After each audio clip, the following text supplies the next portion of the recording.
Hello friends, तर आज मी तुम्हाला सांगणार आहे 44 छातीच्या मापाचं ब्लाऊजची कटिंग. तर डीप नेकमध्ये आहे आणि हेवी साईज आहे. तर मी पहिले समोरच्या भागाची कटिंग पेपरवर करून दाखवणार आहे. तर हे बघा, हे ब्लाऊज आहे मापासाठी इथे. तर त्याची उंची इथे 14 इंच आहे. 14 इंचाला थोडंसं 2 पॉईंट कमी आहे. तर मी 15 इंचाला 2 पॉईंट कमी उंची घेतली आहे इथे. आणि शोल्डर इथे 5.25 इंच घेतले आहे डीप नेकसाठी. हे बघा या प्रकारे. आर्मोल इथे 6.25 इंच घेतले आहे. आणि छातीचा चौथा भाग इथे 11 इंच आणि 1.5 इंच शिलाईसाठी. समोरच्या आर्मोलसाठी इथे राऊंड द्यायचा आहे 1.25 इंचावर. साईज मोठी आहे तर समोरचा जो आर्मोलचा राऊंड आहे तो 1.25 इंचावरच द्यायचा. 1 इंचावर दिल्यावर समोरून खेचल्या जाते गळा. इथे गळा रुंदी मी 2.25 इंच टाकली आहे. आणि समोरच्या गळ्याची उंची बघा इथे मोजून घेतली आहे 6 इंच आहे. तर मी इथे 7.25 इंच घेतली आहे, कारण शिलाई करून रेडी आपला 6 इंचच येईल. खालच्या साईडला पण मी 2.25 इंच गळा रुंदी टाकली आहे.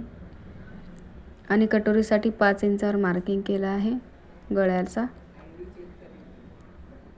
या प्रकारे गोल शेप देऊन घेतला आहे इथे. तर आता इथे मी क्रॉसपट्टी मोजून घेत आहे. तर इथे बघा, हुकाच्या साईडला इथे मी 3 इंचावर मार्किंग केलं आहे. आणि फिटिंगच्या साईडला इथे 2.5 इंचावर मार्किंग करायचं आहे. तर त्या अगोदर आपण इथे कमरेचं माप टाकूया. तर इथे बघा, कमर 35 इंच आहे. तर 35 इंचाचा चौथा भाग इथे 8.25 इंच घेतला आहे मी 1.5 इंच शिलाईसाठी. आणि ही लाईन आपण इथे ओढून घेतली आहे. इथे फिटिंगच्या साईडला 2.5 इंचावर मार्किंग केलं क्रॉसपट्टीसाठी. दोन्ही साईडला पहिले आपण 2.5 इंचावर मार्किंग करायचं आणि एक लाईन ओढून घ्यायची सरळ. आणि नंतर जे 3 इंचावर मार्किंग केलं तिथे आपल्याला क्रॉसपट्टीचा शेप देऊन घ्यायचा आहे. आता इथे मी कटोरीचं माप घेत आहे. कटोरी इथे 6.5 इंच आहे. तर इथे मी 6.5 इंचावर मार्किंग केलं आहे. आणि या प्रकारे इथं कटोरीचा शेप देऊन घेतला आहे. कटोरीचा शेप देऊन घेतला आहे. आता जसा आहे तसंच इथे आपल्याला कट करून घ्यायचं आहे. तर इथे मी जसा आहे तसंच इथे कट करून घेत आहे.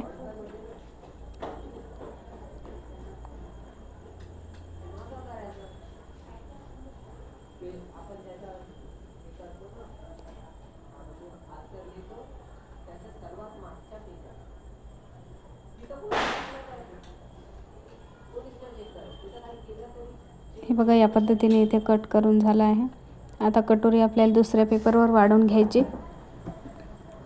तर इथे मी एक्स्ट्राचा कपडा जो पेपर वाचला आहे तो घेतला आहे साईडचा. आणि इथे तिरकस ठेवून घेतली आहे क्रॉसपट्टी. इथे पहिले जसे आहे तसेच मार्किंग करून घ्यायची. आणि नंतर दोन्ही साईडला आपल्याला वाढवून घ्यायचं आहे कटोरी. तर हे बघा, इथे पहिले मार्किंग करून घेतलं आहे जसं आहे तसंच. तर या साईडला फिटिंगच्या साईडला 1 इंच वाढवायची आणि आय हुकच्या साईडला 1 इंच वाढवायची आणि फिटिंगच्या साईडला इथे 1.25 इंच वाढवायची. आणि दोन्हीचं सेंटर काढायचं आणि खाली आपल्याला 1.25 इंचावर मार्किंग करून या प्रकारे कटोरीचा शेप देऊन घ्यायचा आहे. दोन्ही साईडला इथे आपल्याला 1.5 इंच वाढवून घ्यायचं आहे फक्त शिलाईसाठी. ते बघ, या प्रकारे इथे वाढवून घेतली आहे मी कटोरी. आता जशी वाढवून घेतली आहे तसेच इथे मार्किंगवर कट करून घ्यायचं आहे. कटोरी तुम्ही याच पद्धतीने वाढवून घ्यायची आहे कोणत्या साईजची असेल तर. फक्त जे आपण वाढवून घेतो त्याच्यामध्ये थोडा बदल करावा लागतो साईजनुसार. जर हेवी चेस्ट असेल तर आपल्याला थोडं साईडला एक्स्ट्रा वाढवून घ्यायचं आहे. आणि जर मीडियम असेल तर दोन्ही साईडला 1-1 इंचच वाढवून घ्यायचं आहे. आता हे बघा, इथे हा 89 सेंटीमीटरचाच पीस आहे अस्तरचा. तर आता इथे मी डायरेक्ट मागचा भाग कटिंग करत आहे कपड्यावरच. ते बघा, इथे 15.25 इंचावर मी उंचीसाठी मार्किंग केलं आहे. आणि शोल्डर्स 6.25 इंच घेतला आहे. आर्मल 6.25 इंच. आता डीप नेक असल्यामुळे आपल्याला पाठीमागच्या भागात काय बदल करायचा हे बघा. तर 11 इंच छातीचा चौथा भाग आहे, पण पाठीमागचा भाग आपल्याला 10 इंचावरच घ्यायचा आहे चौथा भाग. पूर्ण 1 इंच कमी करायचा आहे आणि 1/2 इंच आपल्याला साईडला क्रॉस मार्किंग करून घ्यायचं आहे आर्महोलमध्ये आणि नंतर 1.25 इंचावर गोलाई द्यायची आहे आर्महोलसाठी. गळा रुंदी तेवढेच 2.5 इंच आणि यांना खालच्या साईडला 3.5 इंचाची पट्टी तयार पाहिजे आहे. तर मी ते खालच्या साईडलाच पट्टीचं माप एक्स्ट्रा 1.25 इंच वाढवून घेतलं आहे. तिथे गळा 10.5 इंच आला आहे पाठीमागचा. तर तुम्ही हे पाठीमागचा भाग कटिंग करताना हे जरूर लक्षात ठेवा की छातीचा जो चौथा भाग असतो त्याच्यामध्ये आपल्याला 1 इंच कमी करून घ्यायचं आहे किंवा मग तुम्ही इथे अपर चेस्टचं माप इथे टाकू शकता जेवढं बी आहे तेवढं. तेव्हाच फिटिंग व्यवस्थित बसणार, नाहीतर फिटिंग आपली मागच्या साईडला गळा पसरल्यानंतर झोल येणारच. तर जेव्हा डीप नेक असेल तेव्हा तुम्ही या प्रकारेच कटिंग करायची आहे. हे बदल जरुरी आहेत करणं, तेव्हाच ब्लाऊज चांगलं फिटिंगला बसणार. तर हे बघा, हे समोरच्या पार्टची जी कटिंग आहे पेपर कटिंग पॅटर्न ते मी इथे ठेवून घेतलं आहे आणि या प्रकारे इथे कटिंग करून घेत आहे. पहिले जसं आहे तसंच इथे मार्किंग करून घेत आहे.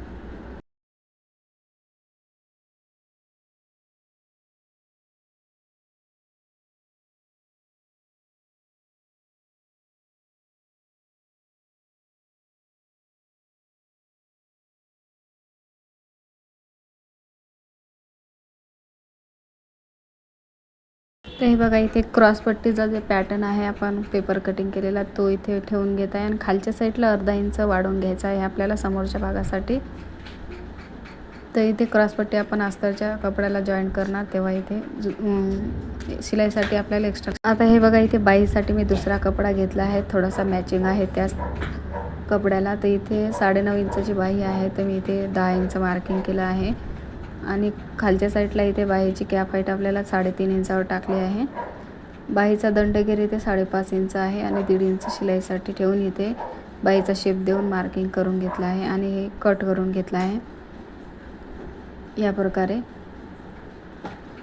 आता इथे सेंटर मार्किंग करून घेतलं आहे कट मारून थोडासा आणि 2 बाजू आपल्याला उचलून मागे ठेवून घ्यायचे आहे 1/2 ते 1.5 इंच आणि जो शेप एक्स्ट्राचा येतो तो कट करून घ्यायचा आहे समोरच्या भागासाठी. तर इथे या प्रकारे समोरच्या भागाला असा शेप तयार होतो. तर या प्रकारे हे सर्व पार्ट कटिंग करून झाले आहे. हे बघा, आता मी इथे जो साडीचा कपडा आहे तो घेतला आहे. तर इथे बघा, बॉर्डर एका साईडला मोठी आली आहे बाहीसाठी आणि दुसऱ्या साईडला इथे लहान आली आहे.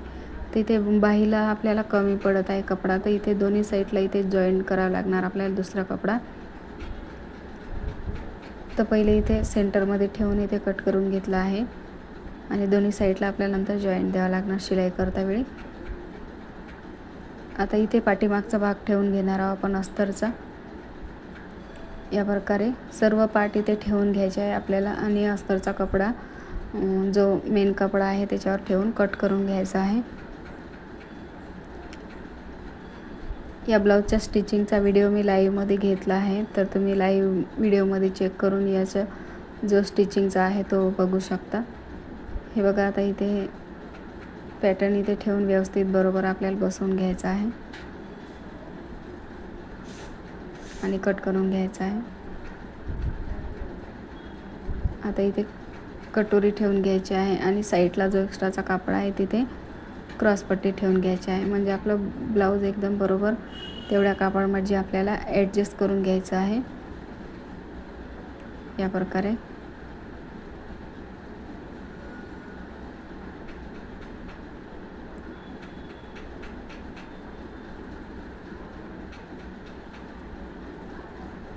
हे बघा, इथे सर्व पार्ट इथे कटिंग झाले आहे आपले. आता हे जो एक्स्ट्राचा वाचला आहे त्याच्यामध्ये आपल्याला तिरकस पट्ट्या काढायच्या आहे पायपिंगसाठी.